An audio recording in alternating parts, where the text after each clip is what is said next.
Hello,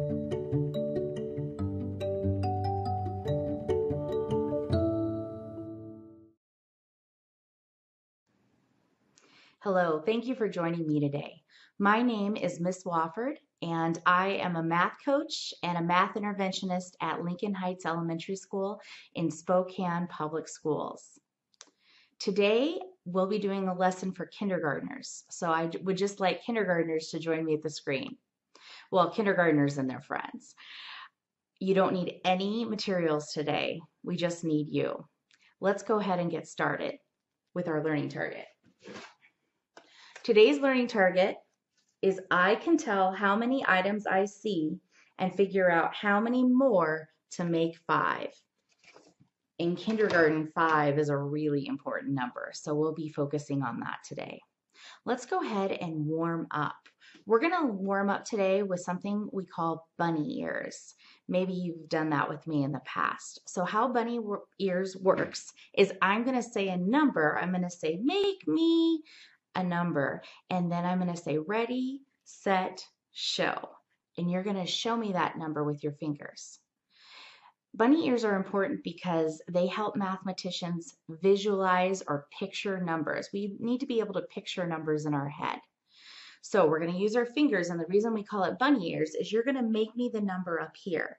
So for example, I might say, make me 1, ready, set, show. And you would make me 1 finger with your bunny ears. Then we'll bring them down and we'll check to see that you made the number. All right, let's get started.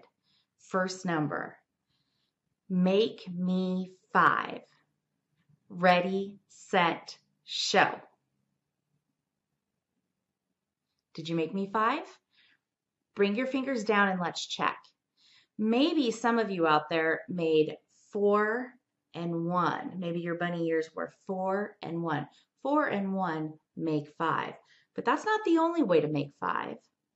Tell me, what other way did you use? Some of you made 2 and 3. 2 and 3 for bunny ears would also make 5. Let's try another number. Make 3. Ready, set, show. Bring your 3 down and check. Check to make sure you made 3. Some of you may have just made 3 on one hand. 3 and 0 make 3. Some of you might have made 2 and 1. 2 and 1 make 3. Nice job with your bunny ears. Let's try another number. This time, make 4. Ready, set, show. Bring your bunny ears down and check. Did you make 4? Some of you made 2 and 2. 2 and 2 make 4. Some of you made 3 and 1. 3 and 1 make 4. And some of you made 4 and 0 to make 4. There's lots of different ways to make numbers. Let's try another one. Last one. Make 6. Ready, set, show. Bring your bunny ears down and look and see if you made 6. Some of you made 4 and 2. 4 and 2 make 6. Some of you made 5 and 1. 5 and 1 make 6. And some of you made 3 and 3 make 6. Nice job. That was our warm-up. We're going to go ahead and move on. Today we're going to be working with a tool. And this tool looks like this. What shapes do you see? Some of you might have said you see a rectangle.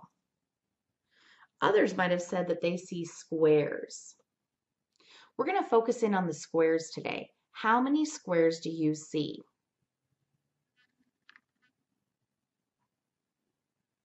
Did you say 5? Remember, I told you 5 is one of the most important numbers in kindergarten. Most of us, when we start kindergarten, start out as 5. Some of you are still 5, but some of you have turned 6. Let's go ahead and count the number of squares. 1, 2, 3, 4, 5. You might have seen one of these before at school. This is called a 5 frame. I want everybody to say 5 frame. We're going to be using this 5 frame today in our work. A 5 frame is a way to help mathematicians organize numbers in their mind. It's important as mathematicians that we be able to picture a number. What I'm going to do is I am going to show you the 5 frame really quickly. It's called a flash. And I'm going to ask you to tell me how many dots you see. Get ready. How many dots did you see? How many empty squares did you see? Let's check. Did you say 4 dots? I had 4 dots. How many empty squares did I have? 1. 4 and 1 more make 5. Let's try another one. Remember, I'm going to flash it to you very quickly, and I want you to tell me how many dots you see. How many dots did you see? How many empty boxes did you see? Let's check. Did you say 2 dots and 3 empty boxes? 2 and 3 make 5.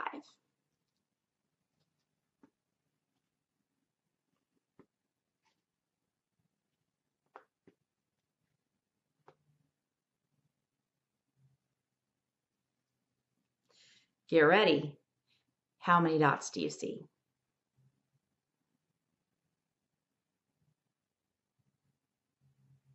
How many empty boxes did you see? Let's check. My 5 frame was completely full. It had 5 dots and 0 empty boxes. That's what helps us with a 5 frame. If I know it was totally full, then I know it had to be 5. I bet you noticed that there were no empties that time. So we had a full 5 frame.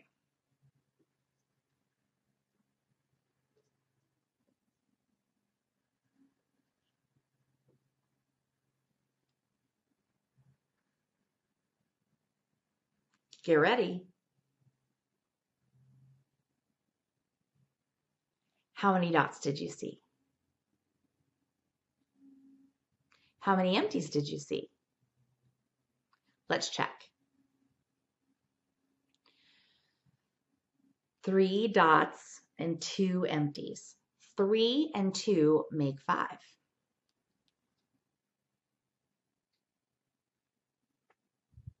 How many dots did you see? Then how many empties were there? Let's check. There was 1 dot, and that meant there were 4 empties because 1 and 4 make 5.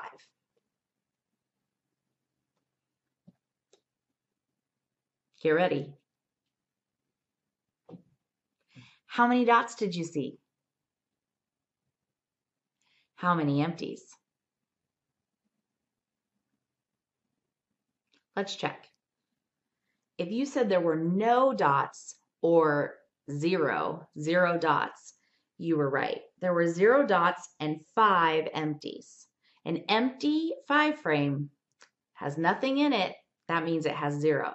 0 and 5 make 5. Do you remember what this tool was called?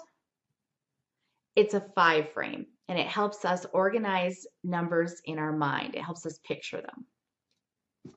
We're going to move on, but we're still going to be working with 5. We're going to play a game. This game is called How Many Are Hiding? So to start, we're going to need some objects. I'm going to play with these triangles today. So there are 1, 2, 3, 4, 5 triangles.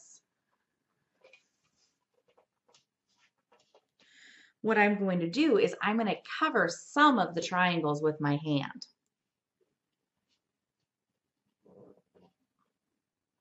Get ready.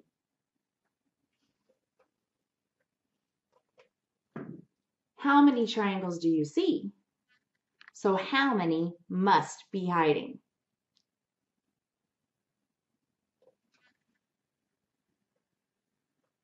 Did you guess 2? Did you guess that 2 are hiding?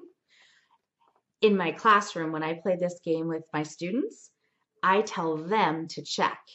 And what they do, we play it on a table. And then when they're ready to check, they touch my hand and I remove my hand and they check. So you're going to check. There were 3 triangles. How many are hiding? If you said 2, you're right. 3 and 2 make 5. Let's play again. Remember, I'm not changing the number of triangles. We're only going to play with 5 today.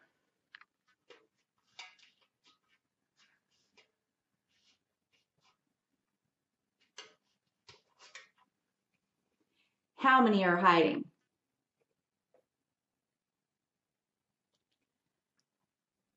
Did you say 4? Let's check. 1, 2, 3, 4. Or 2 and 2 make 4. So there were 4 hiding and you could see 1.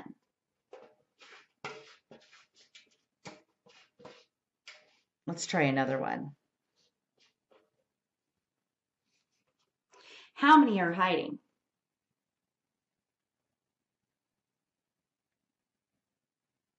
Well, you can see there's 5 there. So how many must be hiding? Let's check. Did you say 0? I wasn't hiding anything. You could see the 5, so you knew I wasn't hiding any. 5 and 0 make 5.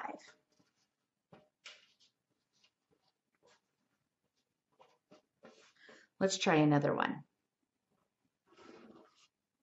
How many are hiding? Think about what you can see and what might be missing. You can see 4. So how many are hiding? Let's check. Did you say 1?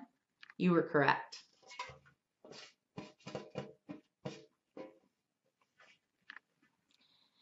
Kindergartners, I would like you to go get a family member and bring them to the screen.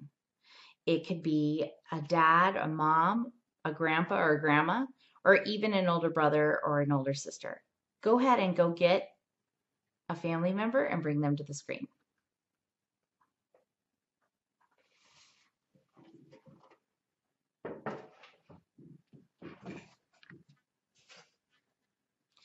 Thank you for joining us. Today our learning target was I can tell how many items I see and figure out how many more to make 5.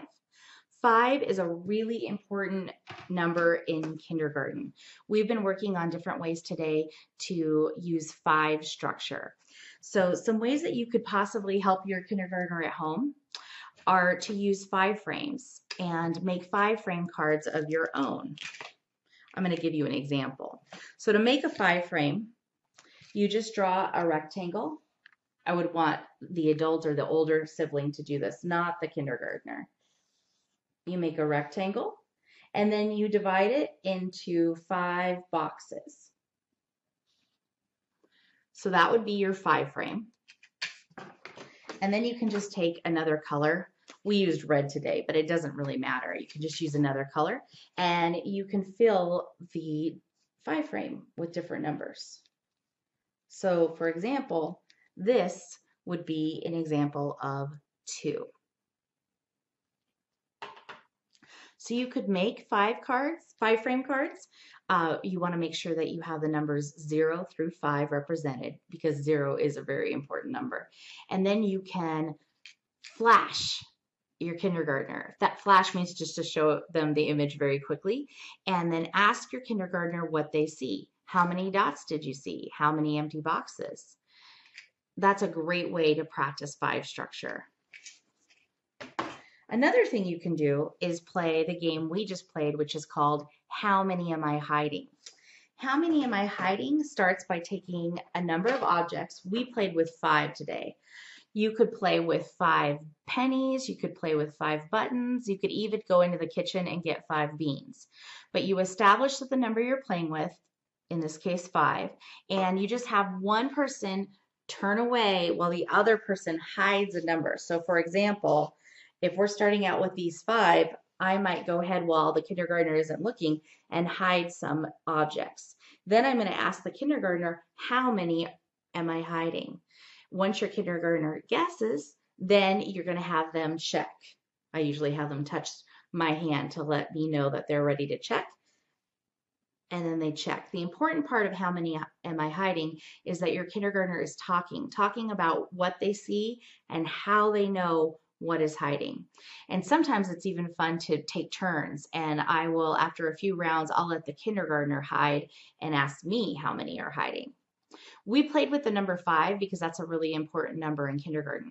But if your child seems to be struggling with 5 and it's too difficult, you can easily play how many am I hiding with the number 4.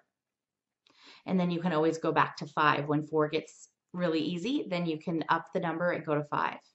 At the same time, if you start out playing with 5 and your kindergartner finds that really easy, they can answer very quickly and they show a lot of confidence, then you can up the number to 6. Another thing we did today was we practiced our finger patterns. Fingers are really important to mathematicians. We don't ever want to discourage finger use. So it's okay if your child is using their fingers. At the same time, we just want to observe that. We want to watch for it, because if your child is using their fingers, we want to pay attention to if it's at a certain number. For example, in how many are hiding? If your child doesn't need fingers when they're working with 4, but they do need fingers when they're working with 5, all that means is that they need some more time and experience with the number 5. Fingers are okay to use. We don't want to discourage them. And at the same time, we just want to pay attention to if our child needs them or doesn't seem to need them. Eventually, a child will have so much experience with a number that they'll just know. They'll have confidence and they won't feel the need to check on their fingers. So that's something you can watch for at home. I really appreciate you joining me today, and I hope that you'll tune in again. If you need other ideas for learning at home, please go to the Spokane Public Schools website and look for ideas. Thank you so much for joining me today. See you next time.